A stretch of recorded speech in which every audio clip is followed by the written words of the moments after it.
Hey guys, welcome to Travel Feels. Today we're going to talk about which lens is best for your story.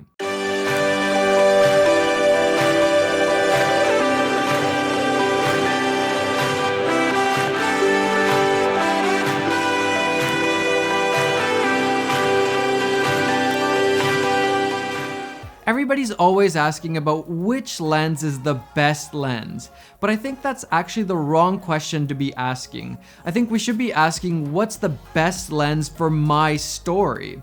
So whatever it is that your story is, what's the best lens for that? There's no one lens that's the best lens for every situation, every person, every story. There's so many different lenses, different focal lengths, different kinds of lenses in each focal length. Each lens has a different aperture. There's the cheaper lenses, then there's really expensive lenses like the cine lenses that they use in Hollywood. And each lens has a different look to it.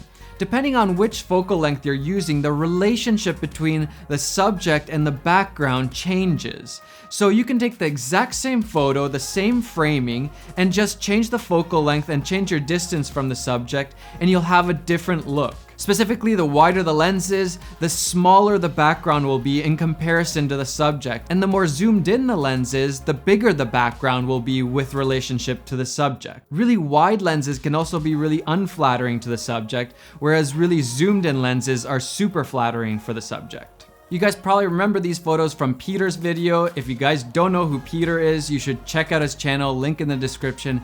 He does amazing tutorials. You should definitely be watching him.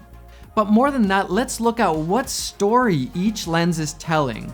And before we get into that, I'd like to say a huge thank you to Skillshare for sponsoring this episode. Skillshare is an online learning community for creators with over 15,000 classes on all sorts of stuff, like photography and graphic design and pretty much anything you can think of.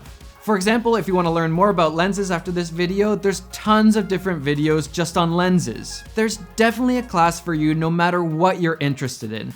And you can even become a teacher, and this can be a really cool way to get some passive income for yourself. And we all love passive income. Skillshare is super affordable at only $10 a month for unlimited access to all their courses. And you can even watch the courses on something like your phone or iPad.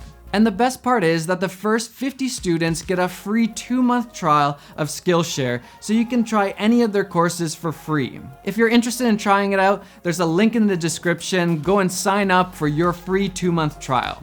There's literally nothing stopping you from learning, so go for it. So back to the lenses. The really interesting thing about lenses and focal lengths is that you can actually feel or subconsciously see how far away the subject is from the camera. Even if it's the same framing, like this for example. The first shot was a wide angle lens and the second one was a more zoomed in focal length. And on the wide shot, it literally feels like I'm right there in your face, whereas on the zoomed in shot, it kind of looks like you're looking at me from farther away, even though it's the exact same framing. So the wider the lens is, the more it feels like it's from the point of view of the camera. Like you're right in the action, you're right in the thick of it, you're right there with the subject. So if you want the audience to feel like they're right there, right with the subject, choose a wider lens. Or for example, if you wanted to do a shot where someone is spying on another character and you want it to be from the perspective of the spy, then choose a wider angle lens. But if you want the audience to just be observing the subject instead of being right there with the subject, then use a more zoomed in lens like an 85mm or a 200mm. It's a more objective look at the subject where you're no longer right there with them. This can make it feel like the character is being watched, but now we're kind of in the perspective of the person actually being watched instead of being in the spy's perspective. And I find this super interesting for storytelling. For example, in my travel films, I want the viewer to feel like they're right there with us, whether it's on that ledge or doing that hike or on that mountain. I want the audience to feel like they're experiencing what we felt. So I gravitate towards wider lenses, somewhere in between 24 and 35mm usually. If I wanted a more distant look that we're just kind of observing these people traveling, then I would use a more zoomed in focal length like an 85mm. But for my films, I want the audience to feel like they were right there with us, like they're experiencing the same things we experienced. I want the audience to know what it feels like to be right there, especially because a lot of the people will never get to see those places in person. So next time you're trying to choose what lens to film with, think about what story you're telling. What are you trying to communicate to the audience? And then choose your lens. Don't just choose whatever lens you think is cool or what lens somebody else said was really good. Choose the lens that makes sense for your story.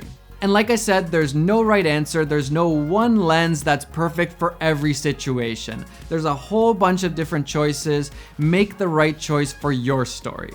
That's it for me today, guys. Enjoy the filmmaking process and go get some of those travel feels.